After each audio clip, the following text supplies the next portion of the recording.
అదే RTV app వార్తల్ని క్షణాల్లో చదివే అవకాశం ఉంటుంది. ఒక న్యూస్ పేపర్, ఒక టెలివిజన్ ఛానల్ మీ చేతుల్లో ఎప్పుడూ ఉంటాయి. 30th నవంబర్న ఒక ఫేక్ కరెన్సీ కంప్లైంట్ ఒకటి రావడం జరిగింది. దీంట్లో యాక్సిస్ బ్యాంక్ మేనేజర్ రాజోల్ ఒక కంప్లైంట్ ఇవ్వడం జరిగింది. ఆయన వాళ్ళ ఏటీఎం మెషిన్లో 50,000 రూపీస్ వర్త్ నోట్స్ అనేవి డిపాజిట్ అయింది. అదే అలర్ట్ ఇచ్చిన తర్వాత మనకి కంప్లైంట్ ఇచ్చారు. దీన్ని పూర్తిగా పరిశోధించిన తర్వాత దాంట్లో ఈ పాస్టర్ కొల్లా వీర వెంకట సత్యనారాయణ ఎవరైతే ఉన్నారో ఆయన ఆ 50,000 నోట్స్ దాంట్లో వేయడం అనేది జరిగింది. సో ఆయన ఫర్దర్గా విచారించి మొత్తం ఎంటైర్ గ్యాంగ్ని కూడా SI Razole and CI Razole ఒక టీం ఈ గ్యాంగ్ని బస్ట్ చేయడం జరిగింది.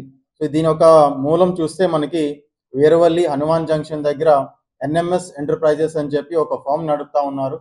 సో దాంట్లో ఈ ప్రింటర్స్ ఇవన్నీ కూడా కొనుక్కొని ఈ ఫేక్ కరెన్సీ అన్ని కూడా ప్రింట్ చేసి ఎవరెవరికైతే ఈ అవసరాలు ఉంటాయో వాళ్ళందరికీ కూడా సర్క్యులేట్ చేయడం జరుగుతూ ఉంది. సో ఈ ఎంటైర్ టీంలో మొత్తం 12 మందిని అరెస్ట్ చేయడం జరిగింది. మరికొంతమంది కూడా పరారీలో ఉన్నారు. వాళ్ళని కూడా పట్టుకొని ఎంటైర్ ర్యాకెట్ని అప్రిహెండ్ చేసి ఈ కేసుని ఒక దిశలో తీసుకొని వెళ్తాం. సో దీంట్లో పనిచేసిన SI Razole, led by CI Razole and SDPO Kothapeta వీళ్ళందరినీ కూడా అభినందించడం జరుగుతూ ఉంది. So that is from my side. So దీంట్లో కొన్ని ల్యాప్టాప్స్, కొన్ని ప్రింటర్స్ అండ్ ఈ ఫేక్ కరెన్సీ సంబంధించిన కొన్ని ఈ మెటీరియల్స్ కానీ, ఈ స్ట్రిప్స్ కానీ ఇవన్నీ కూడా సీజ్ చేయడం జరిగింది. సో ఫర్దర్గా కూడా దీన్ని లాజికల్ కన్క్లూజన్ తీసుకెళ్లి ఒక కన్విక్షన్ పడే విధంగా ఇన్వెస్టిగేషన్ చేయడం జరుగుతాం. మరిన్ని వీడియోస్ కోసం ఛానల్ ని సబ్స్క్రైబ్ చేయండి. లేటెస్ట్ అప్డేట్స్ కోసం వాట్సాప్ ఛానల్ ని ఫాలో అవ్వండి. ఆ లింక్ డిస్క్రిప్షన్ లో ఉంది.